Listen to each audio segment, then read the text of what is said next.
बिस्मिल्लाहिर्रहमानिर्रहीम। तो last class में इन्वेस्टमेंट प्रॉपर्टी के ट्रांसफर पे हमने बात की थी ना, चेंज ऑफ यूज के ऊपर बात चल रही थी। तो उसकी अंडरस्टैंडिंग डेवलप करने के बाद आपको एक क्वेश्चन दिया था होमवर्क के तौर पर समझने के लिए। वो क्वेश्चन क्या है बेटा आपके सामने?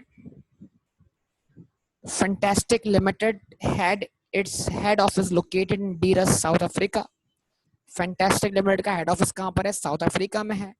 During a freak landslide on 30 June 2015, a building nearby which it owned and was renting to Sadly Limited was destroyed.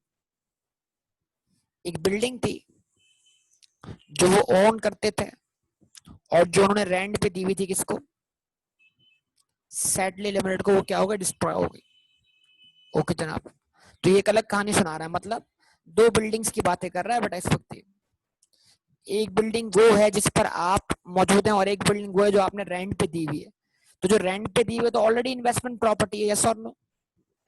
जो रेंट पे दी हुई है वो तो ऑलरेडी इन्वेस्टमेंट प्रॉपर्टी है, यस और नो? रिस्पॉन्स कर दें। अच्छा जी, अब अगली कहानी सुनिएगा। As Sadly Limited was a valued tenant, Fantastic Limited decided to move its own head office to another underutilized building nearby, which was currently also used for administrative purposes, and to lease this original head office to Sadly Limited as a replacement. यानी वो एक valued tenant है, जिस building में वो था वो building तबाह हो गई है, अब वो आप उसको रिप्लेस करके दे रहे हैं वो बिल्डिंग इसमें आप मौजूद हैं जो आपका हेड ऑफिस है। तो अगर एक बिल्डिंग आपका हेड ऑफिस है तो वो आपके लिए क्या थी? ऑनर ऑक्यूपाइड प्रॉपर्टी, यस और नो? और अगर उस ऑनर ऑक्यूपाइड प्रॉपर्टी को आप उसको रेंटल टू अदर्स करने जा रहे हैं तो अब वो क्या बनने जा रही है बेटा? Investment property. सही सही है जनाब। The head office was purchased on 1 January 2015। Head office purchase किया गया है 1 जनवरी 2015 को। उसकी यूजफुल लाइफ कितनी मान लें? 5 साल। The fair value of the head office building was 520,000 on 30th June 2015 and 490,000 on 31st December 2015। ठीक है, जवाब दें बेटा। मुख्तलिफ आपको डेट्स दे दी और मुख्तलिफ डेट्स पर क्या प्रोवाइड कर दिया आपको? Fair market value. तो एक तो है आपका ईयर एंड, यस और नो? ईयर एंड है कि नहीं है? है ना? और एक है आपका वो डेट जिस डेट पे आप परफॉर्म कर रहे हैं ट्रांसफर। तो छोटा सा टेक्निकल इशू है, डेट ऑफ ट्रांसफर पर भी आपने क्या पिक करना है? डेट ऑफ ट्रांसफर पर भी आपने पिक करना है बेटा क्या? फेयर मार्केट वैल्यू पे ट्रांसफर परफॉर्म होगा ना बेटा ये। तो पहले आपको एज पर IAS 16 इसको रीवैल्यू कर देना है ना, यस और नो? जवाब दें सब लोग बेटा। तो जरा इसकी क्विक जल्दी से, क्योंकि बहुत से बच्चों को थोड़ा सा कंफ्यूज। अब देखें, ये एक ही साल में देखें, मैंने तो कल आपको समझाया मल्टीपल ईयर्स में, इसने क्या किया? एक ही साल के अंदर बहुत सारे केसेस समझा दिए। मतलब एक प्रॉपर्टी जो ऑनर ऑक्यूपाइड प्रॉपर्टी थी 6 महीने तक वो ऑनर ऑक्यूपाइड प्रॉपर्टी रही, मिड ऑफ द ईयर में उसका यूज क्या हुआ? चेंज हुआ, और रिमेनिंग 6 मंथ्स के लिए अब वो क्या है? इन्वेस्टमेंट प्रॉपर्टी है। तो ये सारी ट्रांजेक्शन जो है वो एक ही साल में परफॉर्म हो रही है। तो अब क्या करेंगे हम, बताइए? ठीक है, तो जरा इसको देख लेंगे।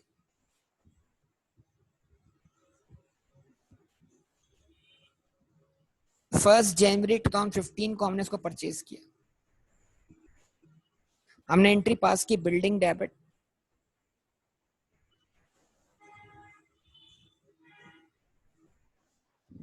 कितने से? अगर मैं रुपीज इन 1000 में लिखूं तो 500, सही है बेटा?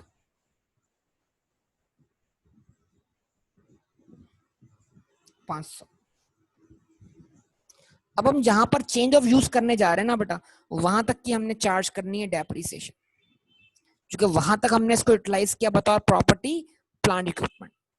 तो वहां तक इस पर IAS 16 अप्लाई होगा और वहां तक की आप चार्ज कर दें डेप्रिसिएशन। तो 30 जून 2015 6 महीने होंगे बेटा, यहां तक कि आपने चार्ज की डेप्शन एक्सपेंस डेबिट हो गया, अक्यूमुलेटेड डेप्रिसिएशन क्या हो गया? क्रेडिट हो गया। सही है। 500 को आपने डिवाइडेड बाय 5 किया, लेकिन मल्टीप्लाइड बाय 6 डिवाइड बाय 12 भी कर दिया, तो इस तरह 50,000 की आ गई आपके पास डेप्रिसिएशन। अब आप इसको बतौर प्रॉपर्टी प्लांट इक्विपमेंट रीवैल्यू कर दें, और रीवैल्यूएशन के लिए आपको करना है अक्यूमुलेटेड डेबिशन डेबिट करनी है, बिल्डिंग क्रेडिट करनी है 50 से, ताकि बिल्डिंग अकाउंट जो है वो किस पर आ जाए, WDV 450 से। 450 से इसको रीस्टेट कर दें किस पर, इसकी फेयर मार्केट वैल्यू पर। तो आपने बिल्डिंग डेबिट की 70 से, और रीवैल्यूएशन से प्लस थ्रू OCI क्या कर दिया बेटा, क्रेडिट कर दिया 70 से। यस और नो? अब ये बिल्डिंग आ गई कितने पर, 520 पर। अब इसका यूज चेंज कर दें, यानी कि आप इन्वेस्टमेंट प्रॉपर्टी डेबिट कर दें और बिल्डिंग क्या कर दें, क्रेडिट कर दें। कितने से, 520 से। यहां तक कोई डिफिकल्टी हो तो बोलिए, अभी ईयर एंड नहीं हो रहा। हाँ भाई, यहां तक कितने लोगों ने इसको सही परफॉर्म किया है? यहां तक कोई गलती, यहां तक कोई मिस्टेक? जल्दी जल्दी कर रहा हूं मैं इसको सॉल्व, ताकि आपको कोई प्रॉब्लम ना हो बेटा, आपको कोई परेशानी ना हो, ताकि बस जल्दी से आपका आंसर क्या होता है, वेरीफाई हो जाए। क्या ख्याल है? तो ये एक साल में इतनी सारी ट्रांजेक्शन आ गई, तो आपको सब कुछ एक ही साल में दिखाना था। अच्छा, अब इसको रिपोर्ट करना है स्टेटमेंट ऑफ फाइनेंशियल पोजीशन में बतौर प्रॉपर्टी प्लांट इक्विपमेंट या बतौर इन्वेस्टमेंट प्रॉपर्टी। ईयर एंड होने से पहले पहले ये क्या बन गई, इन्वेस्टमेंट प्रॉपर्टी। तो इसको हम बतौर पीपी रिपोर्ट करेंगे, बतौर इन्वेस्टमेंट प्रॉपर्टी रिपोर्ट करेंगे। बतौर इन्वेस्टमेंट प्रॉपर्टी रिपोर्ट करेंगे किस पर, इसकी up to date fair market value पर, इसकी up to date fair market value पर। सही है ना? और रिपोर्टिंग डेट पर इसकी up to date fair market value कितनी है, 490। और इन्वेस्टमेंट प्रॉपर्टी के लिए हम क्या यूज कर रहे हैं, फेयर वैल्यू मॉडल इस्तेमाल कर रहे हैं कि नहीं कर रहे? तो इसका मतलब इसको डेप्रिशिएट नहीं करेंगे बतौर इन्वेस्टमेंट प्रॉपर्टी, और इसको अपडेट कर देंगे उसकी रिपोर्टिंग डेट पर मौजूद फेयर वैल्यू पर। ऐसा ही है ना? तो आपने 31 दिसंबर 2015 को पास कर दी एडजस्टमेंट। क्या लॉस, या इसको बोले,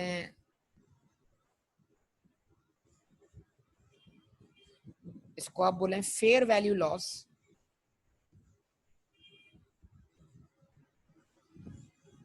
ऑन इन्वेस्टमेंट प्रॉपर्टी। इसका इम्पैक्ट ले जाए प्रॉफिट एंड लॉस अकाउंट में, और इन्वेस्टमेंट प्रॉपर्टी क्रेडिट कर दें कितने से, 30 से। तो जब ये आप एंट्री बना लेंगे, तो ये एंट्री बनने के बाद आपकी इन्वेस्टमेंट प्रॉपर्टी 490 पर आ जाएगी, और 490 आप रिपोर्ट करेंगे। कहाँ रिपोर्ट करेंगे, स्टेटमेंट ऑफ फाइनेंशियल पोजीशन में। कोई मसला, कोई बात, कोई परेशानी? बोलिए। तो ये 100% कितने लोगों ने करेक्ट किया ये क्वेश्चन एज इट इज, जैसा मैंने अभी सॉल्व किया आपके सामने? सबसे हो गया था सॉल्व ये क्वेश्चन, 100% सॉल्व हुआ था। जवाब दें, क्या ये क्वेश्चन 100% सॉल्व हुआ था?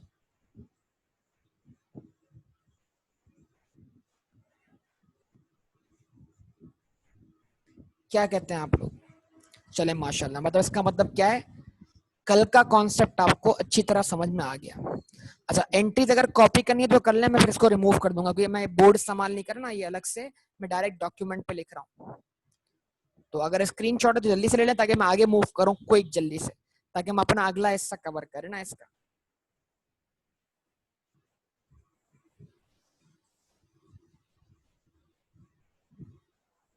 हो गया? लिख लिया बेटा सब लोगों ने? जल्दी बता दें सब लोग, शाबाश, जल्दी जल्दी।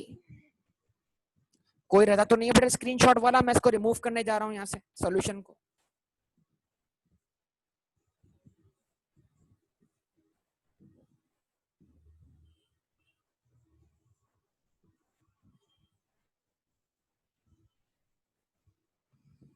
ओके,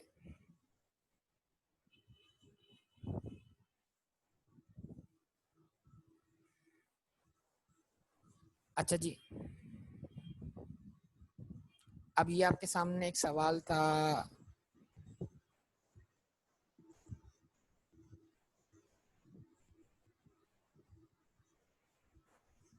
ये सवाल अब आप देख लें। एक सवाल आपके पास और आ रहा है, क्या ये सवाल आप सॉल्व कर सकते हैं? यहां पर हम इन्वेस्टमेंट प्रॉपर्टी को क्या बनाने जा रहे हैं, ऑनर ऑक्यूपाइड प्रॉपर्टी। तो जब भी हम इन्वेस्टमेंट प्रॉपर्टी को क्या बनाने जा रहे होंगे बेटा, ऑनर ऑक्यूपाइड प्रॉपर्टी। अब कल की जो हमने डिस्कशन की ना, उसकी बेस पर अब आपसे आगे भी क्वेश्चन सॉल्व होने चाहिए, क्या ख्याल है? तो हम डायरेक्ट ही क्वेश्चन सॉल्व कर लें, रिस्पॉन्स दें बेटा।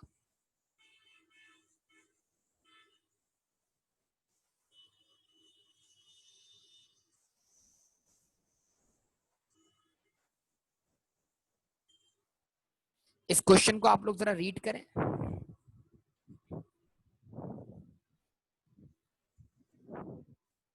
रीड करेंगे?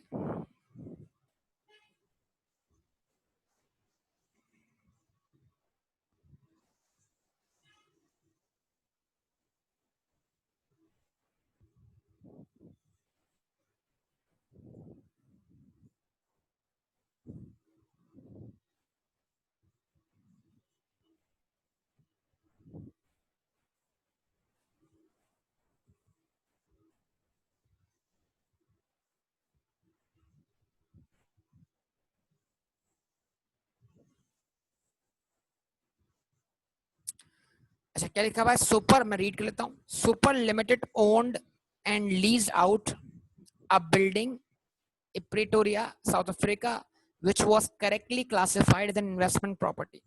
एक बिल्डिंग आपने लीज पर दी हुई है, तो आप कौन हुए? Lessor, owner. और अगर आपने वो बिल्डिंग ऑपरेटिंग लीज पे दी हुई है, तो उसका कंट्रोल आपके पास है, लिहाजा वो आपका एसेट और वो आपके लिए इन्वेस्टमेंट प्रॉपर्टी है। अब ये ऑपरेटिंग लीज और फाइनेंस लीज वाली सारी बातें आपसे हो चुकी हैं, इसमें दोबारा बहस नहीं होगी, है ना? अगर फिर भी क्वेश्चन हो तो अलग से पूछ देगा आप बाद में। During a freak earthquake, Super Limited's head office was destroyed, forcing them to relocate the building in Pretoria, which forced the tenants of this building to move out from 30th June 2015.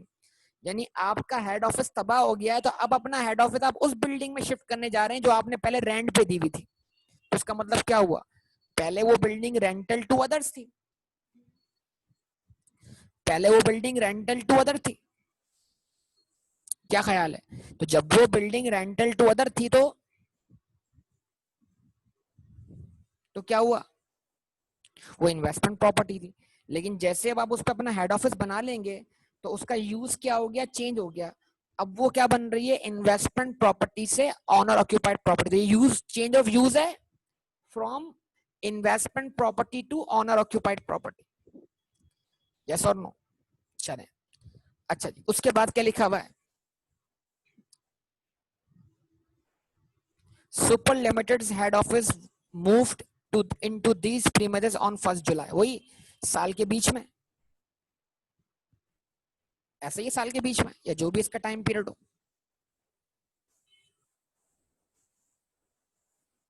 वही 31 दिसंबर 2014 के and पे आपने purchase किया ना उसको। अच्छा, उसके बाद आगे बात कर लें मजीद इस चीज के ऊपर। अच्छा, परचेज भले कभी भी किया, ये भी इशू नहीं है इसके अंदर। क्यों ये भी इशू नहीं है? क्यों इशू नहीं है? इसलिए कि अगर वो investment property under fair value model चल रही है, तो फिर तो हम उसको डेप्रिशिएट भी नहीं कर रहे हैं ना। तो अभी हमें इशू नहीं, हमें इशू ये कि जनाब उसका आखिरी कैरिंग अमाउंट क्या था। ये भी ध्यान रखिएगा, परचेज कभी भी की हो, उसका आखिरी कैरिंग अमाउंट क्या है, और जब उसको हम क्या बनाएंगे, प्रॉपर्टी प्लांट इक्विपमेंट, तो फिर प्रॉपर्टी प्लांट इक्विपमेंट बनने के बाद उसकी रिमेनिंग यूजफुल लाइफ कितनी है। अगर इन तमाम सवालात के जवाब हमें मिल जाते हैं, तो फिर हमें ये जानने की जरूरत नहीं है कि ये प्रॉपर्टी हमने कब परचेज की। क्या मेरी बात आपको समझ में आ रही है बेटा? जवाब दें भाई, रिस्पॉन्स करें सब लोग। अच्छा जी, वो तो होगी चार्ज बिलाल, उसका इनकार नहीं है, उसका इनकार नहीं है। आप असल बात नहीं पिक कर रहे हो बेटा बिलाल, असल बात समझो ना यार। बतौर इन्वेस्टमेंट प्रॉपर्टी अगर वो फेयर वैल्यू मॉडल यूज कर रहे हैं, तो हमें लाइफ की जरूरत नहीं है। क्यों? क्योंकि हमने इसको डेप्रिशिएट ही नहीं करना। हाँ, जब उसको हम यूज चेंज कर रहे हैं और क्या बना रहे हैं, ऑनर ऑक्यूपाइड प्रॉपर्टी, फिर हमें लाइफ की जरूरत है रिमेनिंग लाइफ, जिस पॉइंट से वो क्या बन रही है, ऑनर ऑक्यूपाइड प्रॉपर्टी, ये मैं बोलना चाह रहा हूँ। अच्छा जी, 31 दिसंबर को उसकी फेयर वैल्यू कितनी थी, 2 लाख रुपए, मतलब यानी कि वो बिल्डिंग 31 दिसंबर को प्रॉपर्टी प्लांट इक्विपमेंट में रिपोर्ट हो रही है 2 लाख पर। On 30th June the building had a fair value of 260,000। 30 जून पर उस बिल्डिंग की फेयर मार्केट वैल्यू 2,60,000 है। Had remaining useful life of 10 years, इस डेट पर उसकी रिमेनिंग लाइफ 10 साल है। Super limited uses fair value model for investment property. Investment property के लिए क्या यूज कर रहे हैं, फेयर वैल्यू मॉडल। और प्रॉपर्टी प्लांट इक्विपमेंट के लिए क्या यूज कर रहे हैं, कॉस्ट मॉडल। समझे हैं मेरी बात या नहीं समझे अब तक? तो इसका मतलब क्या है, 1 जनवरी 2015 करंट अकाउंटिंग पीरियड, इस डेट पर हमारी इन्वेस्टमेंट प्रॉपर्टी का बैलेंस बीडी कितना है बताइए।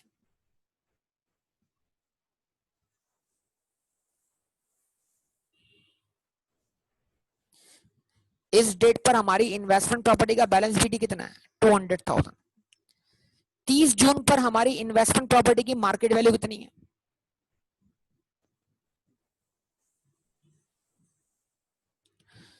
तो जो बैलेंस बीडी है वो तो ऑलरेडी रिकॉर्डेड है, जो बैलेंस बीडी है वो तो ऑलरेडी रिकॉर्डेड है बुक्स के अंदर, यस और नो। जो बैलेंस बीडी है वो तो ऑलरेडी रिकॉर्डेड है बुक्स के अंदर, यस और नो। तो क्या हमें 2 लाख से कोई एंट्री बनानी है, 2 लाख से तो कोई एंट्री पास नहीं करनी ना आपने। अच्छा, अब आपने इन्वेस्टमेंट प्रॉपर्टी को ट्रांसफर करने से पहले रीवैल्यू करना है बतौर इन्वेस्टमेंट प्रॉपर्टी, यस। तो इसका मतलब पहली एंट्री कहां बनने जा रही है बेटा, 30 जून।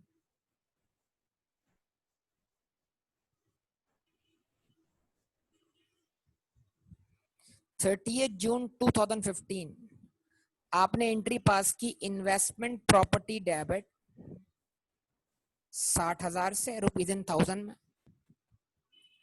Fair value gain on investment property कितने से बेटा, 60 से। अब इन्वेस्टमेंट प्रॉपर्टी कहां पर आ गई बेटा, अब इन्वेस्टमेंट प्रॉपर्टी आ गई फेयर मार्केट वैल्यू पर, और वो fair market value property plant equipment वाले केस में क्या मानी जा रही है, कॉस्ट मानी जा रही है। तो अब आप क्या करेंगे, बिल्डिंग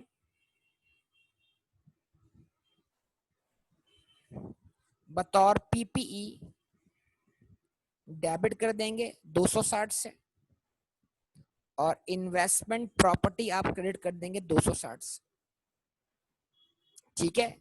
ये एंट्री कब बन रही है, 30 जून पर, यस और नो रिस्पॉन्स कीजिए बेटा सब लोग। यहां तक कोई बात जो मुश्किल लगी हो आपको, कोई बात जो डिफिकल्ट लगी हो आपको।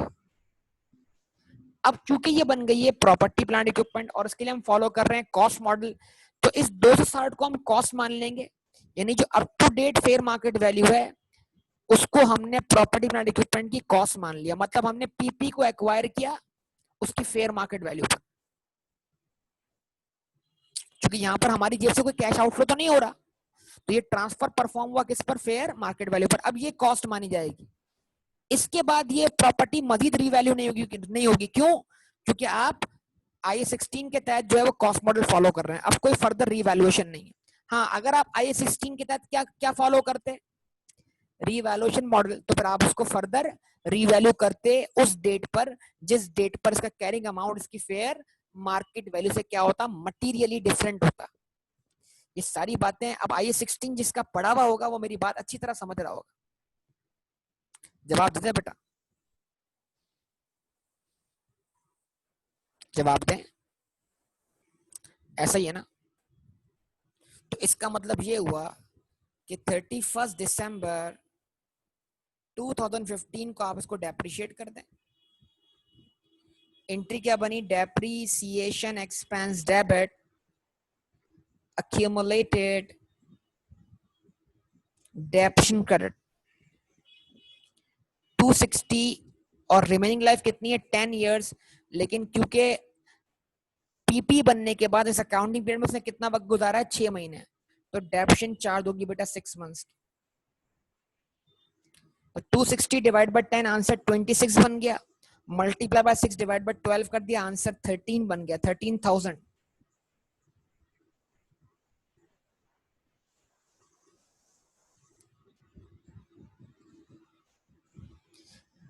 तो ये पीपीई में एडिशन हो गया और इन्वेस्टमेंट प्रॉपर्टी से क्या हो गया, रिमूवल हो गया इसका। सही है। तो प्रॉपर्टी प्लांट इक्विपमेंट के नोट में आप 260 का इजाफा होता हुआ दिखाएंगे और इन्वेस्टमेंट प्रॉपर्टी के नोट में आप 260 की कमी होती हुई दिखाएंगे। ये मूवमेंट है एक अकाउंट से दूसरे अकाउंट में। क्या ख्याल है?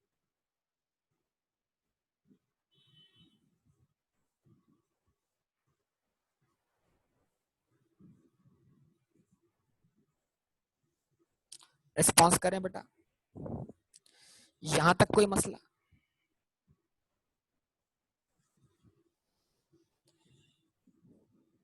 तो अगर आप स्क्रीनशॉट ले चुके हो तो मैं इसको हटाता हूं यहां से।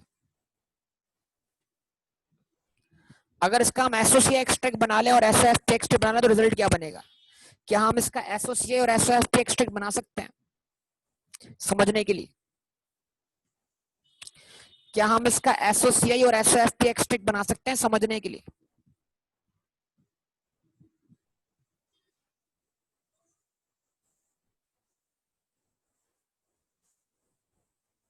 चलें एक काम करते हैं, बनाते हैं एसओएफटी एक्सट्रैक्ट। बताइए एसओएफटी में इस प्रॉपर्टी को मैं इन्वेस्टमेंट प्रॉपर्टी दिखाऊं या प्रॉपर्टी प्लांट इक्विपमेंट दिखाऊं?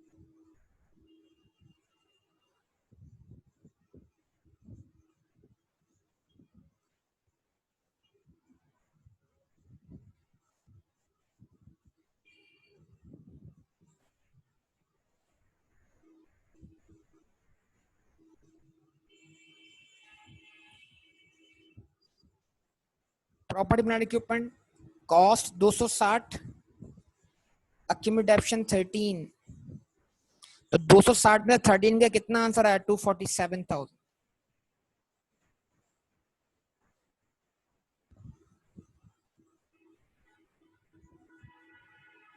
पिछले क्वेश्चन का भी आप ऐसा भी बना के देखिएगा बेटा। अच्छा जी, एसओसीआई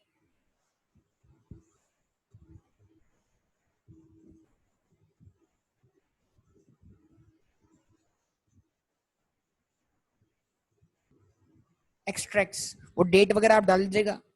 तो एक तो आ रहा है फेयर वैल्यू गेन, जिसका इम्पैक्ट जा रहा है प्रॉफिट एंड लॉस अकाउंट में। यस और नो?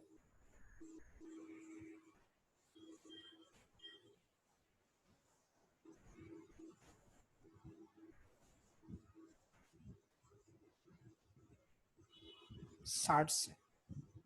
और दूसरा इम्पैक्ट है डेप्रीसिएशन एक्सपेंस, कितने से? 13 से।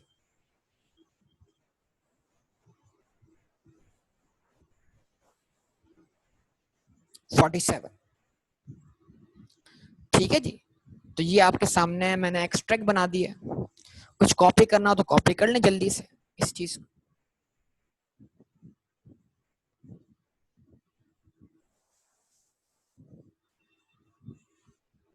सही है, बताइए बेटा, कोई प्रॉब्लम? गुड, जबरदस्त, बेहतरीन।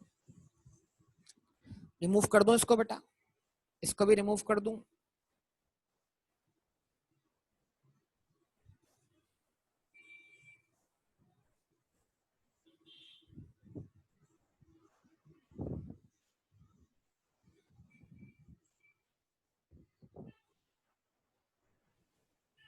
ठीक है जी।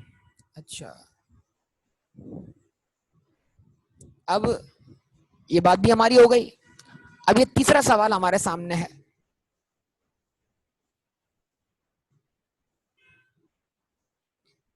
तीसरा सवाल हमारे सामने है। ये क्या सवाल है?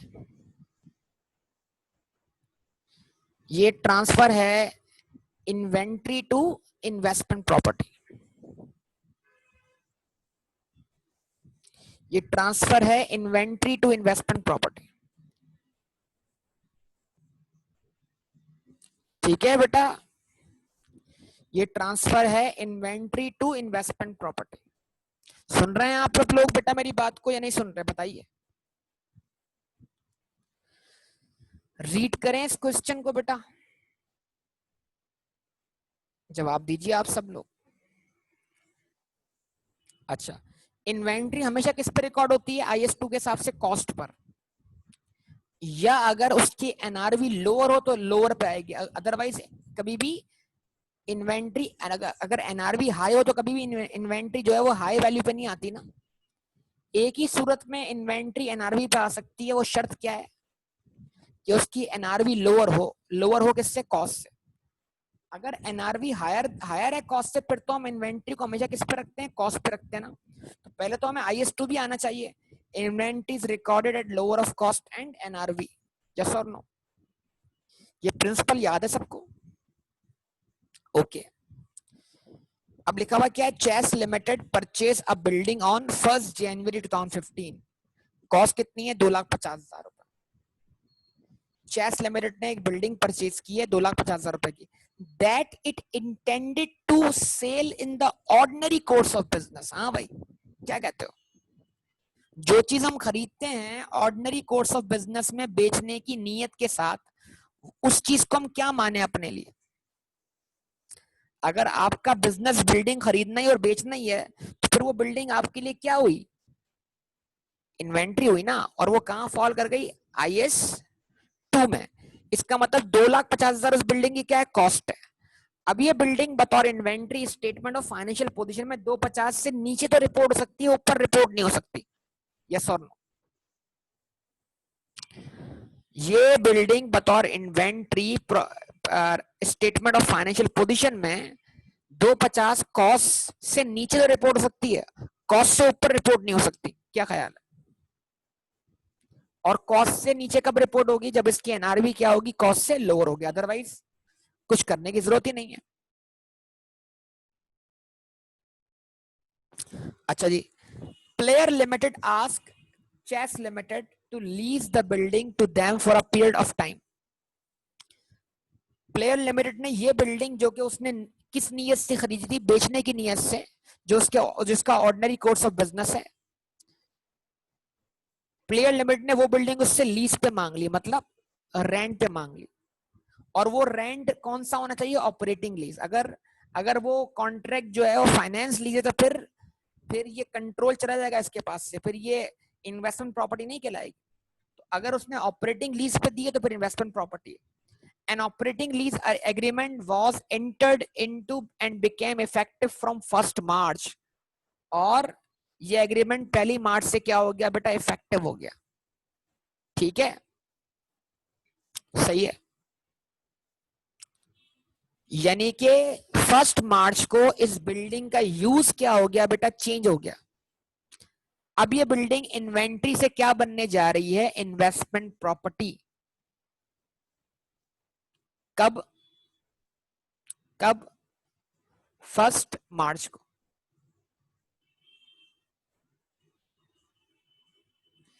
ये चीज ध्यान में रखिएगा।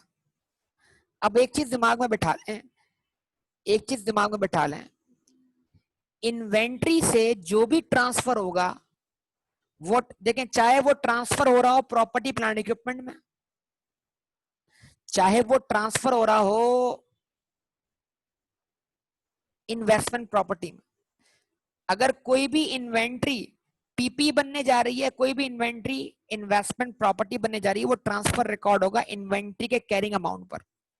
और उस कैरिंग अमाउंट को कॉस्ट माना जाएगा प्रॉपर्टी प्लांट इक्विपमेंट की, और उस कैरिंग अमाउंट को कॉस्ट माना जाएगा इन्वेस्टमेंट प्रॉपर्टी। क्या ये आपको आसान सी बात समझ में आती है?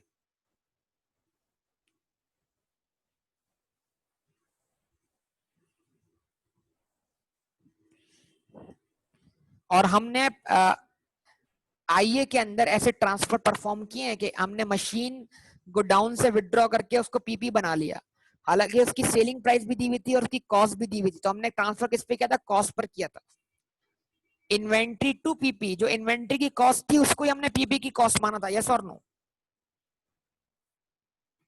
जवाब दें। तो इसका मतलब ये है कि inventory to property plant equipment जो ट्रांसफर होगा वो ट्रांसफर किस पर होगा, कैरिंग अमाउंट पर होगा। हाँ, अब उसके बाद अगला हिस्सा क्या है, अगर आप इन्वेस्टमेंट प्रॉपर्टी के लिए क्या फॉलो कर रहे हैं, फेयर वैल्यू मॉडल, तो फिर आप उसको अपडेट कर दें उसकी फेयर मार्केट वैल्यू पर, दैट्स ऑल। और अगर आप उसके लिए क्या फॉलो कर रहे हैं, कॉस्ट मॉडल, तो फिर आप कुछ ना करें, जो कैरिंग अमाउंट है उसको इन्वेस्टमेंट प्रॉपर्टी की कॉस्ट माने, उसी को डेप्रिशिएट करना शुरू कर दें। क्या मेरी बात समझ में आ रही है बेटा आप सबको? जो मैं बोल रहा हूँ एक एक बात बड़ी इंपॉर्टेंट है और कीमती है। अच्छा जी, अब क्या लिखा हुआ है, ऑन मार्च 1 2015 जो डेट ऑफ ट्रांसफर है,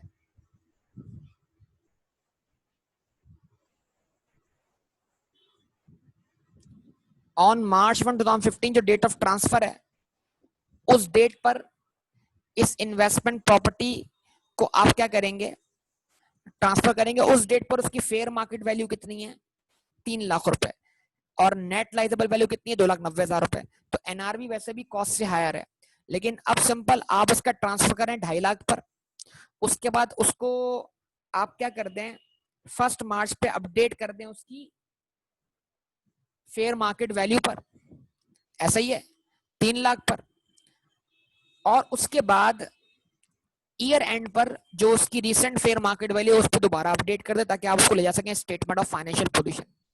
ओके, हो जाएगा बेटा, ये काम कर लेंगे सॉल्व आप इसको।